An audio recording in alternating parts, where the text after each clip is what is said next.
Assalamualaikum warahmatullahi wabarakatuh. Selamat siang pemirsa TVRI Jambi dimanapun Anda berada. Senang sekali rasanya saya Jeffrey di siang hari ini dapat menyapa Anda semua dalam program acara Hidup Sehat. Nah tentunya pemirsa dalam 1 jam ke depan kami akan menemani kebersamaan seluruh pemirsa TVRI Jambi. Dan tentunya akan memberikan edukasi dan juga pengetahuan-pengetahuan seputar tema kita hari ini. Nah, temanya adalah pentingnya mengenal kesehatan mental pada remaja. Kalau ngomongin udah kesehatan mental seperti ini, tentunya narasumber kita bukan dokter. Nah, spesial hari ini kita bersama seorang psikolog. Dan yang luar biasanya adalah yang hadir pada siang hari ini ada Ketua Ikatan Psikolog Klinis Wilayah Jambi yang langsung hadir bersama kita di siang hari ini ya. Ada Ibu Eka Reni Justisia, SPSI MM Psikolog, seorang psikologi klinis. Selamat siang Ibu. Selamat siang. Apa kabar? Saya manggilnya Ibu dong ya, nggak apa-apa ya.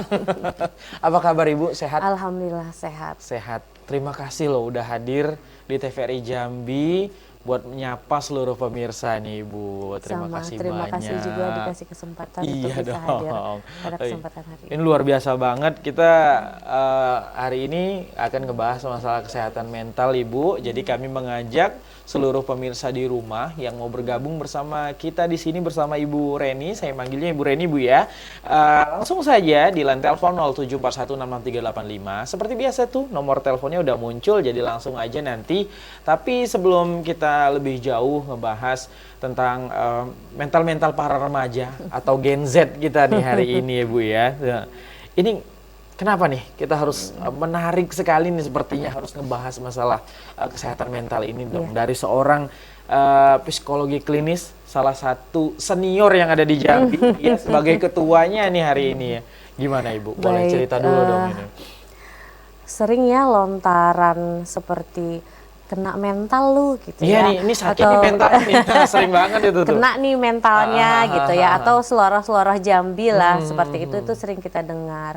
Biasanya tanpa disadari remaja atau sebuah kelompok itu menyampaikan itu ketika mereka membuli temannya, atau mungkin melemahkan lawan bicaranya, seperti itu ya. Jadi ucapan seperti itu tren di kalangan remaja, Mas Jepri. Lagi ngetren sih memang ya Bu. Ya, kesehatan mental itu dipengaruhi oleh peristiwa dalam kehidupan yang meninggalkan dampak yang besar pada kepribadian seseorang. Macam-macam sih, misalnya kasus pelecehan seksual misalnya, kemudian pelecehan pada anak, kemudian perundungan secara fisik, memukul, menampar, kemudian kasus terbaru itu yang lagi hangat sampai sekarang, anak remajanya belum sadarkan diri, tahu yang dikeroyok rame-rame. Nah itu kan salah satu kebetulan anak teman saya di Batanghari yang sampai saat ini masih belum sadarkan. Iya, karena diinjek ya di sini ya. Itu kasusnya katanya karena cemburu. Sepele banget sih. Kalau bagi kita yang sudah beranjak ke usia dewasa, hal seperti ini memang sepele banget. Tapi bagi remaja itu gimana ya? Karena mereka itu secara psikologis pada perkembangannya kan masih labil. Sehingga kalau misalnya kepribadiannya kurang baik, kemudian kontrol emosinya tidak sehingga mudah meledak, mudah terpengaruh, mudah melakukan sesuatu yang anarkis, seperti kejadian yang mungkin sudah lewat dari 1 bulan ya, seperti itu. Tapi masih hangat banget ini, masih terus berkembang kasusnya kan. Betul seperti itu. Sekali. Nah ini yang mendasari supaya kita membahas masalah kesehatan mental ini. Supaya jangan sampai ada korban-korban berikutnya. Saya mencatat nih Mas Jepri, dari Survei Kesehatan Mental Nasional pertama INEM-HS ya, yang mengukur angka kejadian gangguan mental pada remaja ini usia 10-17 tahun di Indonesia. Artinya ini remaja awal 10-17 tahun. 10-17 ini awal banget ini. Menunjukkan bahwa ternyata 1 dari 3 remaja Indonesia memiliki masalah kesehatan mental. 1/3 dari remaja Indonesia salah satunya memiliki ini perbandingan yang kesehatan cukup gede mental. loh, Bu. Iya. Cukup gede ini angkanya. Iya. gitu. Sementara 1 dari 20 remaja Indonesia memiliki gangguan mental dalam 12 bulan terakhir ini. Jadi saya ngambilnya yang apa ya, yang bukan yang lama gitu, Ya, yang yang terbaru sekunder lah. tapi Iya, yang primer, yang terbaru. Jadi angka ini setara dengan 15,5 juta dan 2,45 juta remaja.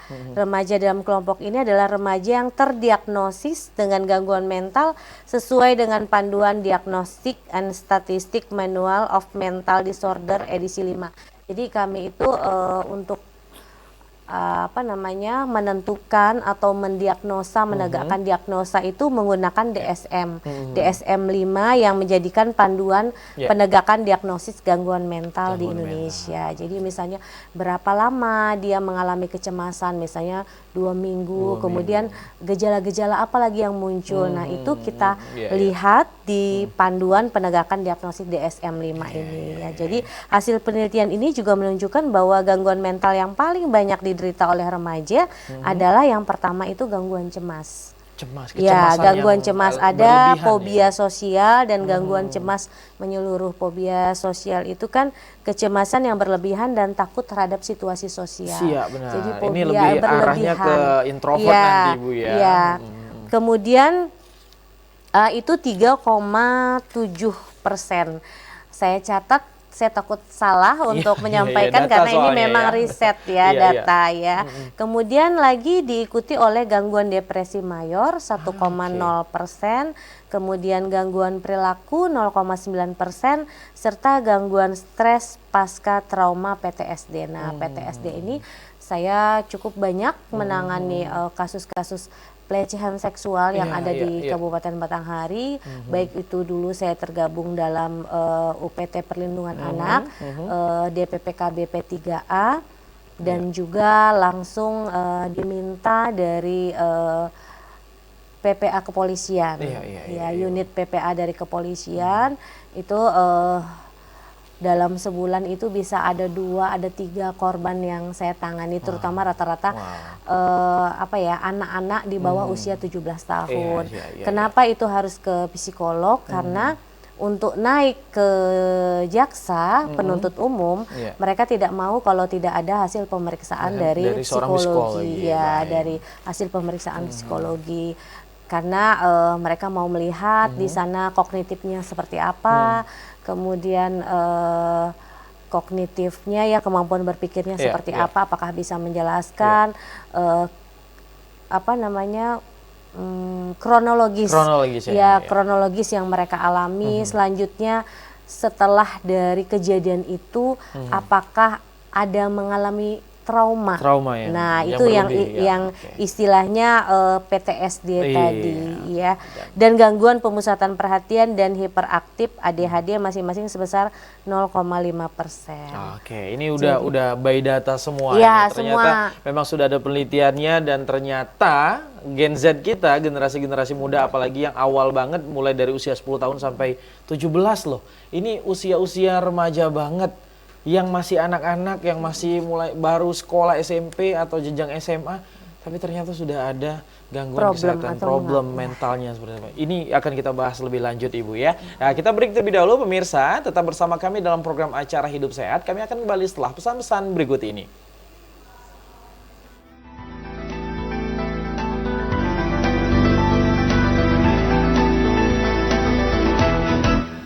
Terima kasih pemirsa, Anda masih bersama kami dalam program acara Hidup Sehat di siang hari ini yang luar biasa. Karena kita bersama seorang ketua Ikatan Psikologi Klinis ya, Ibu Reni, seorang psikolog senior yang ada di Jambi. Ngomong-ngomong nih Bu, domisili di mana nih kalau boleh tahu nih? Saya di Muara Bulian. Di Muara Bulian, berarti berdinasnya di Rumah Sakit Umum Daerah Haji Abdul Majid Batu, Kabupaten Batanghari. Abdul Majid ya, RSUD Abdul Majid RSUD ya? Hamba singkatannya. Hamba, iya, kena Hamba Haji Abdul Majid ya, Batanghari, Bulian ya? Iya, di Muara Bulian. Kurang lebih 50 menit lah. 64 km. 50 menit, 1 jaman. Ya. Mudah-mudahan selalu lancar perjalanannya Ibu ya. Amin. Jauh-jauh loh dari Bulian. Tapi nggak apa-apa, meskipun jauh-jauh Ibu Reni, tapi mudah-mudahan bermanfaat ini karena kita akan memberikan informasi yang luar biasa di segmen pertama tadi pemirsa. Kita sudah mendengarkan by data dari seorang Ibu Reni nih mengenai kesehatan-kesehatan ataupun juga gangguan-gangguan mental yang ada pada usia remaja. Nah, yang lebih mengenaskan lagi menurut saya pribadi, Ibu ini di usia 10 sampai 17 tahun dan ternyata sudah mengalami gangguan terutama kecemasan yang berlebihan. 3 dari remaja. 3 dari remaja itu 1 loh kena loh kayak gitu. Apalagi tadi sempat di awal udah dikasih tahu bahwasanya ini kasusnya lumayan serius dan tidak hanya ini. Kalau kita dulu dengar kasus Rubicon yang ada di Jambi di Jakarta gitu ya, tapi ternyata kejadian di Jambi. Dendi itu ya? Iya Ibu. Iya sama persis. Sama persis kan? Hal sepele tapi jadi besar ini ya karena ada penyakit-penyakit mental yang harus kita antisipasi. Tapi sebelum kita ngomong lebih jauh lagi Ibu, nah boleh nih dijelasin dulu dari seorang psikologi klinis mengenai pengertian kesehatan mental itu sendiri. Boleh dong dikasih tahu. Jadi kesehatan mental itu adalah kondisi di mana individu memiliki kesejahteraan. Jadi tanpa tekanan, nggak ada tekanan, memiliki kebebasan, sejahtera kan? Sejahtera, jadi tidak ada paksaan, tidak ada tekanan dan sebagainya yang tampak dari dirinya. Jadi tampak dari dirinya. Jadi kalau misalnya ada tekanan tuh kan kelihatan dari performsnya, misalnya lagi sedih, lagi apa. Nah ini memang benar-benar apa ya, sejahtera seperti itu ya. Itu yang perlu kita pahami dan menyadari potensi dirinya. Jadi dia menyadari potensi dirinya. Ini seorang remaja ya, dia memiliki kekurangan, dia memiliki kelebihan, dia menyadari potensi yang ada di dalam dirinya. Syukur-syukur misalnya dia merasa memiliki kekurangan, dia tutupi dengan potensi yang ada di dalam dirinya. Kemudian memiliki kemampuan untuk mengatasi tekanan hidup normal. Jadi kalaupun ada problem, misalnya problem permasalahan dengan teman sebaya, ada persaingan dan sebagainya, dia mampu hadapi itu dalam situasi apapun dan mampu bekerja secara produktif dan menghasilkan. Artinya di sini tugas remaja itu kan sebenarnya utamanya adalah belajar. Belajar fokus itu aja, belajar sehingga apa yang menjadi tugas atau kewajibannya sebagai seorang pelajar atau mahasiswa itu bisa dilaksanakannya dengan baik.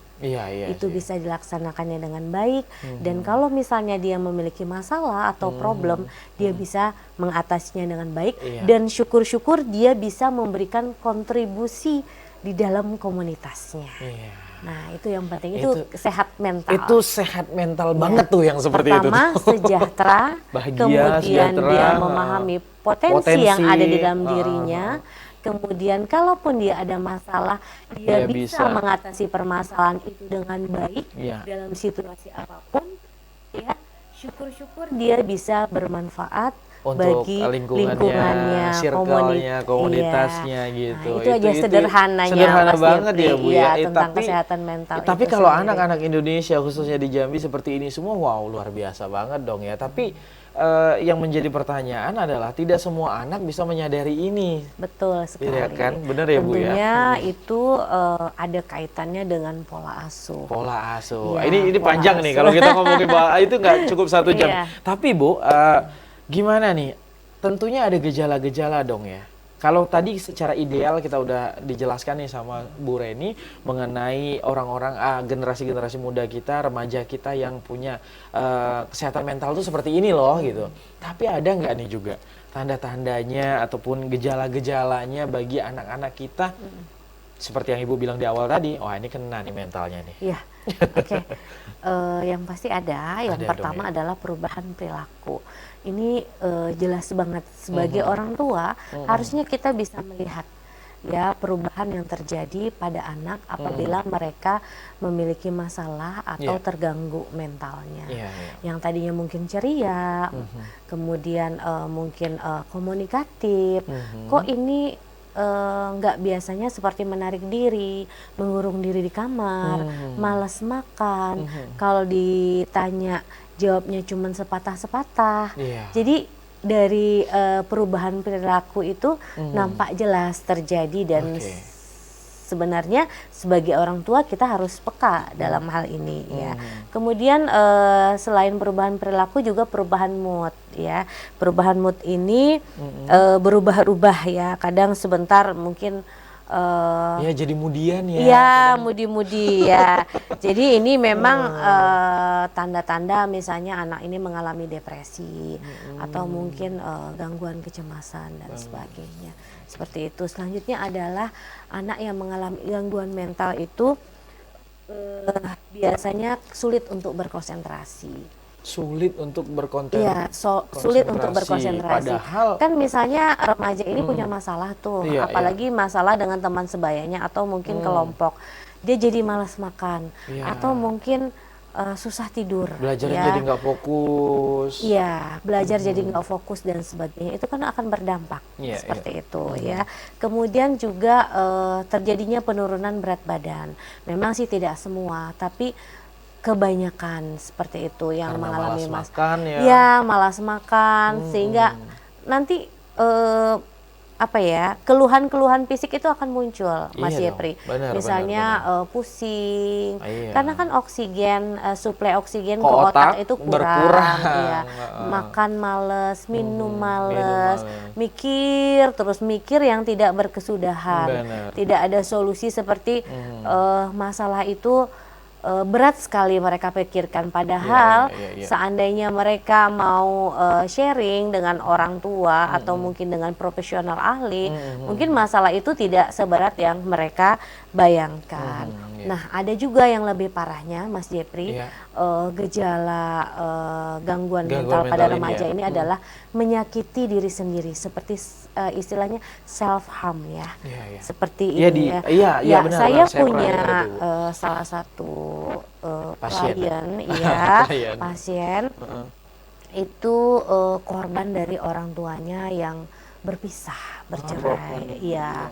Ya kalau sekedar berpisah saja mungkin tidak Baik-baik, menjadi iya, masalah nggak bagi jadi anak, masalah, Ibu ya. tapi ini orang tuanya, terutama ayahnya, itu seperti ikut membenci anak-anaknya. Bagaimanalah perasaan Mas Jepri seperti itu ya. Jadi sudahlah berpisah Iya, bapak ibunya, tapi anak-anaknya ini juga seperti disalahkan dan sebagainya. Jadi Kompleks di jadinya sini permasalahan, Ibu. ya timbul rasa malu, tidak berharga, tidak berguna, tidak ada lagi kebanggaan dan sebagainya. Rusak Bahkan mentalnya sampai ya bahkan sampai itu Menyakiti diri iya, ya, disayat gitu ya, menyilet-nyilet, Bu ya. iya. Benar-benar. Ini Nah, memang itu ada sih yang seperti itu.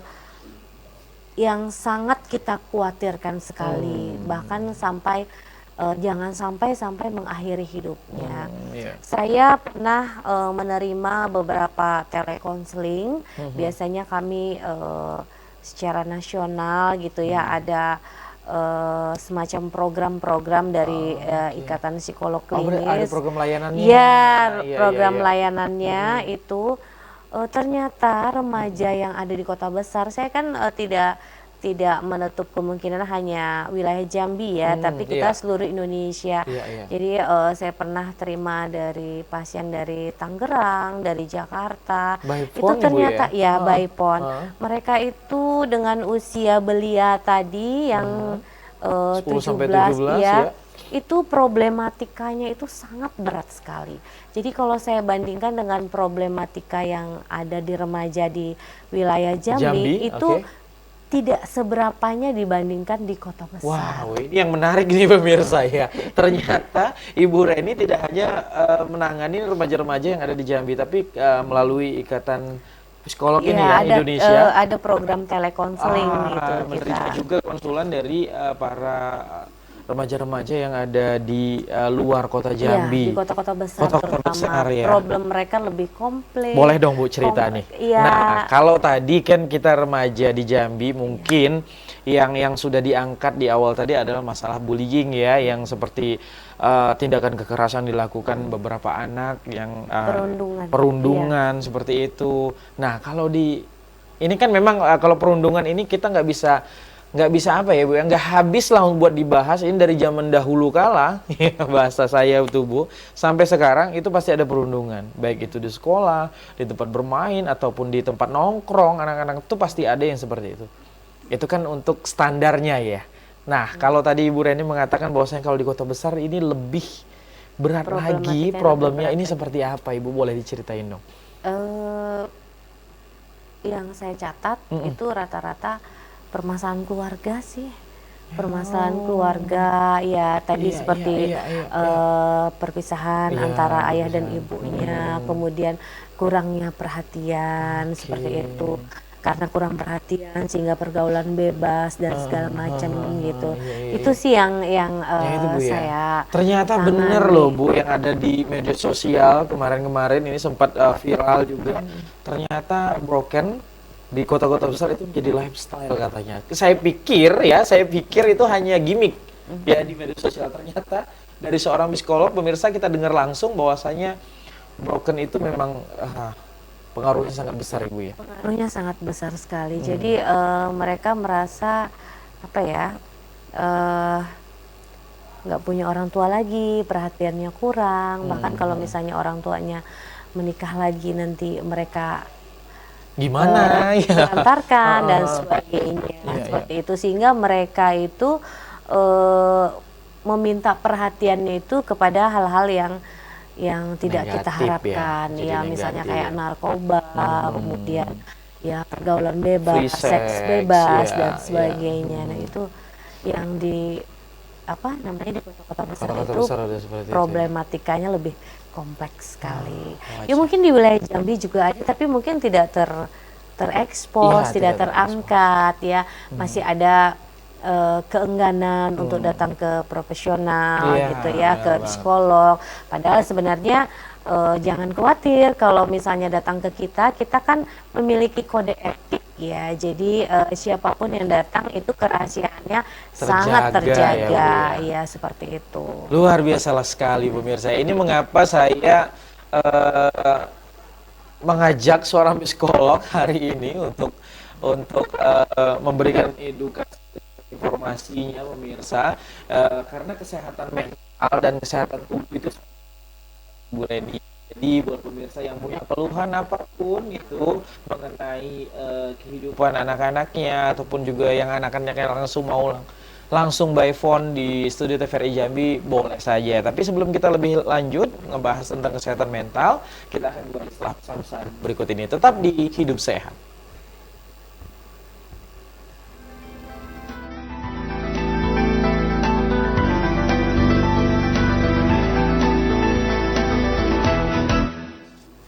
Terima kasih pemirsa, Anda masih bersama kami dalam program acara Hidup Sehat di siang hari ini. Nah, kita udah ngebahas nih beberapa poin-poin penting soal mental yang ada pada remaja kita.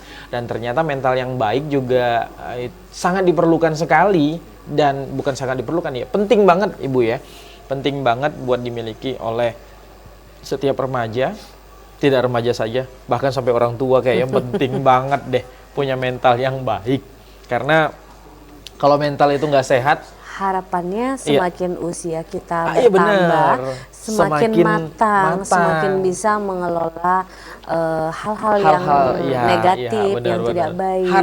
Harapannya ideal ya. Tapi ternyata studi kasus di lapangan tidak seperti itu Ibu ya. Tapi hari ini kita masih fokuskan dulu pada usia remaja ini pemirsa, bersama Ibu Reni, seorang psikologi klinis, dan beliau juga sebagai Ketua Ikatan Psikolog yang ada di Jambi ini, salah satu psikolog senior yang ada di Jambi Ibu. Nah tadi kita udah ngebahas nih ada beberapa poin tentang gangguan kesehatan mental ini. Ya, ada lagi dua yang nggak kalah pentingnya nih ya untuk diketahui. Jadi ternyata gangguan kesehatan mental itu, Mas Jepri, juga mempengaruhi bisa muncul berbagai permasalahan kesehatan. Ini tidak disadari. Jadi misalnya nih seorang remaja memiliki problem, masalahnya tidak terselesaikan.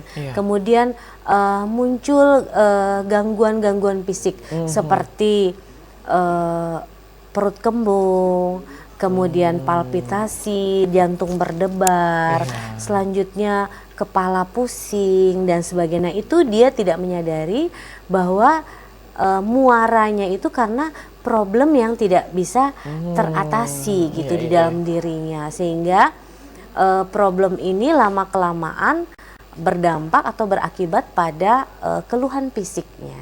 Jadi sebenarnya banyak pasien-pasien yang datang berobat ke dokter itu padahal sebenarnya dia mengalami gangguan psikis, gangguan kejiwaan gitu. Hanya dikasih obat sebentar, masalahnya atau problemnya tidak teratasi, ngulang lagi seperti itu. Saya sering mendapatkan atau mendapati pasien-pasien saya yang sudah berulang kali berobat ke dokter, ternyata tidak sembuh-sembuh dan ternyata memang sedang ada masalah, sedang ada problem. Seperti itu. Jadi harus diselesaikan dulu nih masalah problemnya itu ya. Masalahnya itu harus diselesaikan dulu, baru badan kita bisa sehat juga. Nah, itu mengapa pentingnya kita harus memiliki kesehatan, baik itu kesehatan mental maupun kesehatan fisik, pemirsa. Jadi semuanya harus seimbang. Nggak hanya fisik saja yang sehat, oh mentalnya kena, itu juga nggak bagus. Mentalnya saja yang bagus, fisiknya yang nggak sehat, itu juga nggak bagus. Semuanya kita pengen berimbang semuanya, biar bisa menjalankan aktivitas secara lancar semuanya, Ibu ya. Nah, itu gejala-gejalanya seperti itu ya tadi ya. Dampak-dampaknya buat remaja-remaja kita. Ternyata nggak hanya orang tua ya yang bisa kena penyakit, Ibu ya. Anak-anak remaja juga bisa kena penyakit gara-gara. Apalagi kalau misalnya dari kecil orang tuanya tidak mengajarkan kalau misalnya ada permasalahan itu dicoba untuk anaknya menyelesaikan sendiri. Kebanyakan orang tua sekarang benar. Ini benar, ini agak sensitif sih sebenarnya, tapi menarik Bu, boleh. Ya, kebanyakan orang tua itu langsung mengambil alih, campur. Ya, misalnya dia bermasalah dengan teman sebayanya tuh di tetangga gitu ya. Terus orang tuanya langsung ikut-ikutan, padahal sebenarnya kita coba biarkan. Bagaimana misalnya si anak ini misalnya bertamu ke rumah orang, bagaimana adabnya, bagaimana ini, itu kan sudah kita ajarkan. Nah, kalau misalnya dia tidak diterima, bagaimana dia mengatasinya seperti itu, atau juga dalam pertemanan dan sebagainya. Kan biasanya anak-anak tuh ngadu ya, ngadu ke kita gitu. Nah, ngadu itu kita kembalikan lagi, bagaimana menurut pendapat kamu? Atau misalnya kita kasih tahu harusnya kamu begini. Tidak langsung begini. Coba nanti kalau ada masalah dan problem. Itu saya sering sampaikan dengan anak-anak saya, karena memang kan mereka secara kognitif kan maksudnya belum begitu berkembang, kemudian juga pengalaman belum gitu ya. Jadi ya lagi-lagi di sini sebagai orang tua kita harus menjalin komunikasi yang efektif dengan anak-anak kita seperti itu. Iya, Ibu. Kalau kita ngomongin usia remaja nih, Bu ya. Yang kita bahas tadi masalah perundungan. Kalau bahasa orang Jambi namanya sering dicagil. Ini kan hal-hal yang biasa ya. Yang kalau saya bilang tadi ini dari zaman dulu sih memang sudah ada gitu. Sebenarnya hal yang semacam ini memang selesainya di anak-anak saja. Tidak sampai ke orang tua yang seperti Ibu bilang tadi. Nah, sebenarnya apa aja nih sih, Bu, yang bisa selain perundungan ataupun saling cagil di circle permainan ataupun juga di sekolah, sebenarnya apa aja nih lagi yang bisa ngerusak mental anak-anak kita, remaja kita, sehingga nih anak nih sakit nih mentalnya gitu? Label yang jelek dari orang tua. Gimana nih contohnya nih? Ini menarik. Ini orang tua sebenarnya sangat berkaitan nih ya dengan kesehatan mental anak ya. Sangat. Karena muaranya kan madrasah pertama itu benar. Orang tua, pendidikan yang pertama itu adalah di rumah, di orang tua. Jadi kalau misalnya kita dapatkan itu, kemudian ya orang tua tidak sekedar bicara, tapi juga langsung ke prakteknya seperti itu. Jadi bukan hanya bicara kata orang, tapi langsung kepada praktek hal-hal yang baik. Kalau kita misalnya bicara aja, yuk sholat, tapi orang tuanya tidak sholat, juga nggak anak. Bisa dong jadi memang kalau anak-anak itu Mas Jepri sebaiknya diajak kalau misalnya sholat itu, bukan disuruh tapi diajak, jadi sama-sama. Ayo. Seperti itu. Bahasanya ayo iya, ya. Iya, walaupun mereka pemahamannya sholat itu apa, kemudian manfaatnya apa, kewajibannya apa itu belum, tapi ya sejak dini itu kita sampaikan, kita ajarkan, menjadi awalnya kita kenalkan dulu, menjadi pembiasaan, nanti lama-lama akan menjadi internalisasi karakter. Nah itu untuk membentuk suatu karakter itu kita harus kenalkan dulu, kita latih, baru nanti masuk dalam internalisasi karakter, masuk dalam karakter. Iya. Seperti itu. Ini kalau kita jabarin jadi luas banget ya. Jadi orang tua banyak yang kena nih.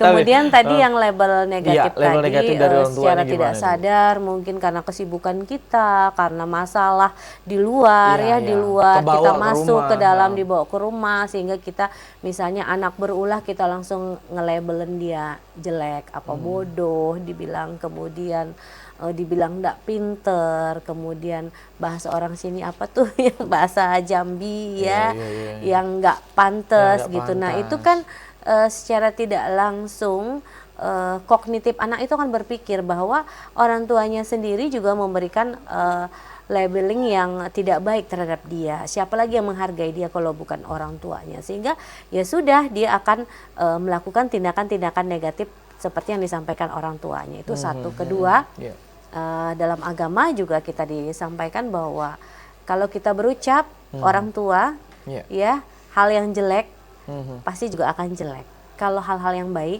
pasti akan baik. Anak pinter, anak soleh, anak soleha, itu hal-hal yang baik. Insya Allah nanti manifestasinya, wujudnya juga akan baik. Tapi kalau dibilang anak bodoh, anak tidak pinter, anak yang begini dan sebagainya, itu tentunya juga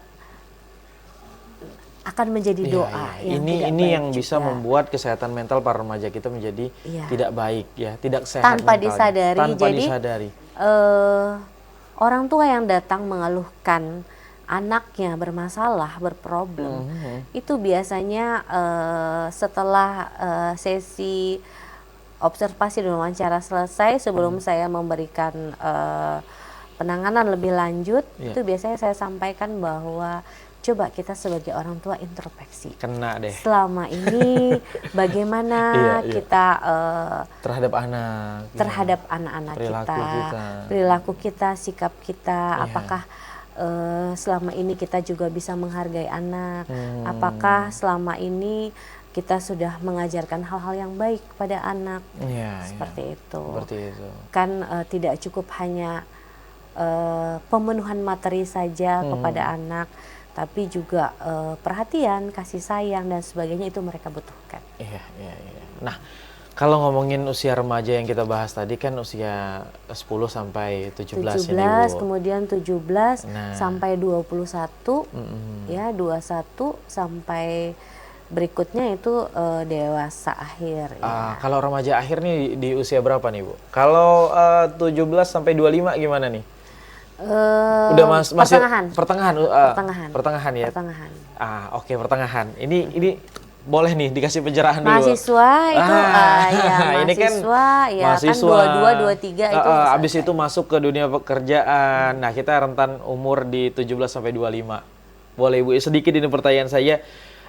Ini ketika masuk dunia kerja ini kan masih usia muda yang seharusnya menjadi, setelah dari mahasiswa ini menjadi yang energik, yang kerjanya ya kerja gitu, pure kerja sesuai bidangnya masing-masing.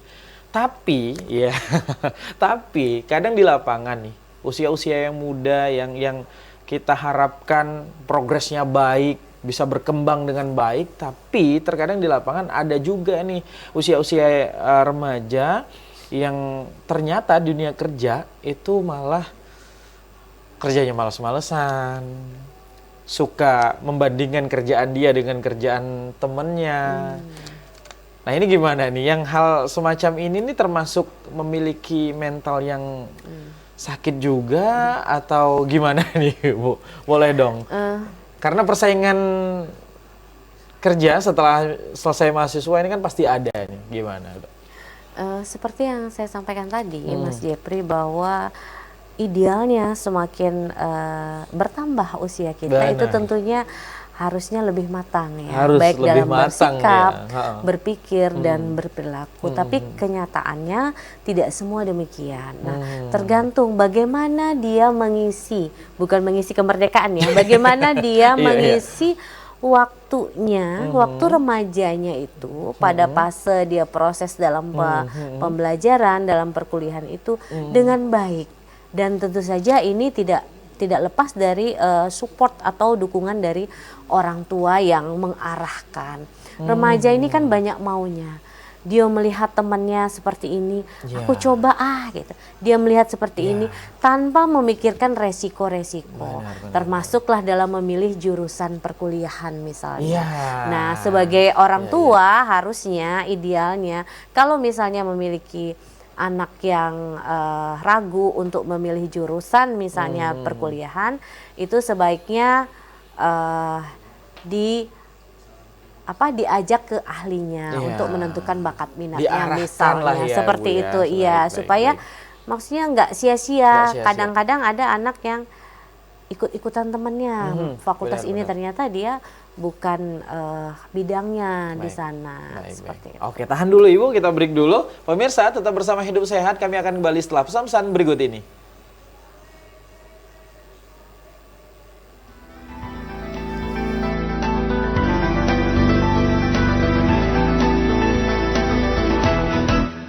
Terima kasih pemirsa, Anda masih bersama kami dalam program acara Hidup Sehat di siang hari ini. Dan bersama Ibu Reni, hari ini masih kita banyak sekali ini informasi-informasi yang sudah kita dapat tentunya ya pemirsa, soal kesehatan mental pada remaja. Tapi boleh dong diulangi kembali nih Ibu, masalah ciri-ciri mental yang sehat nih. Kalau tadi kan kita sudah studi kasus nih di lapangan, ada masalah ini sampai dia udah mau makan, berdebar jantungnya, asam lambung naik. Oh ternyata ada masalah, mentalnya lagi nggak bagus. Nah sebenarnya mental-mental yang baik ini seperti apa, dan next upaya kita nih buat menjaga mental kita nih tidak hanya ya memang kita fokuskan pada remaja nih. Tapi kita yang mendengarkan pemirsa mungkin ada orang tua nih.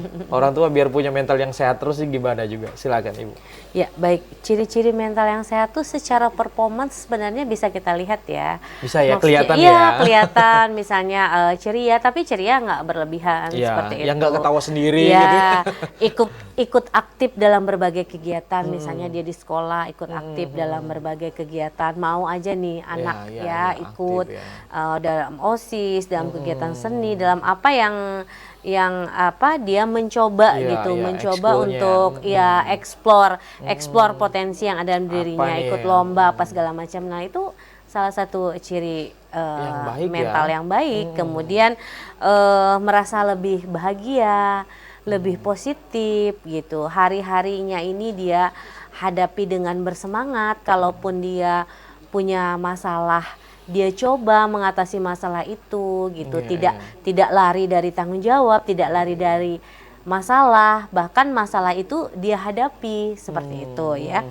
Kemudian melakukan aktivitas fisik dengan berolahraga dan sebagainya, itu kan salah satu mental sehat juga. Kalau misalnya orang yang terkena gangguan kecemasan atau depresi, pasti dia akan menarik diri dari lingkungan, kemudian mana mau bergerak, mana mau berolahraga. Sebenarnya Mas Jepri, hal-hal yang sederhana itu bisa kita lihat, Ini bisa sederhana kita banget sebenarnya nilai seperti itu. Sederhana banget yang disampaikan Iya. ini. Ternyata bisa kita nilai dan bisa kita lihat langsung. Kemudian bisa santai, bisa tidur nyenyak, bisa menyalurkan hobi.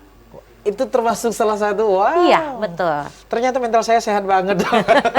Tidurnya nyenyak banget soalnya. Ya, tidurnya nyenyak. Ya, biasa kan kalau orang yang punya masalah atau problem tuh susah tidur ya, sampai pusing besok paginya. Beda halnya kalau anak main gadget ya sampai tengah malam ya, itu lain lagi. Itu termasuk cerita. ya termasuk mungkin nggak sehat juga nggak mentalnya, sehat juga karena dong. dia tidak ada perencanaan besok pagi harusnya dia bersekolah atau kuliah, tapi karena sampai tengah malam akhirnya Jadi pagi kesiangan. kesiangan. Nah, Nggak seperti bagus itu juga ya. dong ya, nggak sehat Itu juga mungkin dong. dibahas di Next, waktu ya, next deh. yang lain lagi ya. Nah, itu kan ciri-ciri nih, kita bisa ngelihat nih, oh ini anak ini baik nih, mentalnya baik nih, sehat nih mentalnya gitu ya. Nah, biar kita selalu punya mental yang sehat nih, upaya kita Bu, atau ini upaya si anak ini sendiri atau upaya juga terhadap orang tua, biar si anak ini, remaja kita ini punya mental yang sehat. Kalau punya mental yang sehat kan berarti fisiknya jadi sehat. Artinya proses pembelajarannya, proses pendewasaannya jadi lebih baik. Nah, gimana nih kita caranya, upaya kita nih buat menjaga itu semua? Jadi Mas Jepri, anak itu kan bermasalah itu sebenarnya tidak tegak sendiri bahasanya itu. Iya sih. Ya, Namanya jadi juga masih ada anak dan remaja ya. jadi maksudnya ada faktor atau latar belakang yang mempengaruhinya. Seperti tadi yang saya sampaikan, anak yang bermasalah salah satunya atau kebanyakan misalnya karena tidak harmonisnya orang tuanya, keluarganya misalnya segala macam. Nah, kita sebagai orang tua di sini tentunya harus memahami nih fase-fase perkembangan anak, tidak hanya psikolog tapi orang tua pada umumnya. Sekarang kan ilmu itu berkembang terus ya, bisa kita dapat di mana saja. Benar, Yang penting kita memiliki perhatian yang kontinu terhadap anak-anak kita. Misalnya dia punya permasalahan, kita jangan menjauh, justru kita harus mendekati gitu ya. Kalau misalnya anak ini kurang terbuka, kenapa kurang terbukanya? Apakah selama ini kita sebagai orang tua kurang membuka ruang gitu ya untuk mereka, misalnya mereka ada masalah, ada problem, itu dengan terbuka secara asertif menyampaikan, ataupun ada permasalahan-permasalahan yang misalnya dia nggak srek sama orang tuanya, sikap orang tuanya, nah itu bisa disampaikan secara lugas gitu kepada orang tuanya. Nah, komunikasi efektif yang seperti inilah yang harusnya kita terapkan kepada anak-anak kita. Kuncinya di komunikasi efektif. Jadi kalau misalnya mereka punya problem, punya permasalahan, kemudian mereka tidak bisa mengatasi permasalahan tersebut, mereka tidak segan-segan untuk bercerita kepada kita. Jangan sampai mereka menceritakannya kepada orang lain atau pelariannya kepada hal-hal yang negatif. Artinya itu yang tidak kira. Peran orang tua di sini yang sangat penting. Ngobrol sama anak itu sehingga kalau misalnya ada problem kenapa masalahnya, misalnya masa sekolah, kenapa di sekolah, kenapa dengan temannya, kenapa ini, sehingga bisa diatasi dengan baik. Jangan sampai gangguan kecemasan itu tambah berat, baik Ibu Reni, bahkan ke depresi. Nah, itu yang tidak kita harapkan. Akhirnya kalau bisa ngobrol, bisa sehat juga mentalnya Ibu ya. Baik, demikian pemirsa, nggak kerasa Ibu udah 1 jam kebersamaan kita, mudah-mudahan bermanfaat. Terima kasih sekali lagi sudah memberikan edukasi buat kita semua, terutama buat seluruh pemirsa TVRI Jambi. Demikian sajian Hidup Sehat pada hari ini. Saya Jeffrey, mewakili kru yang bertugas, ucapkan terima kasih dan undur diri. Wassalamualaikum warahmatullahi wabarakatuh. Sampai jumpa.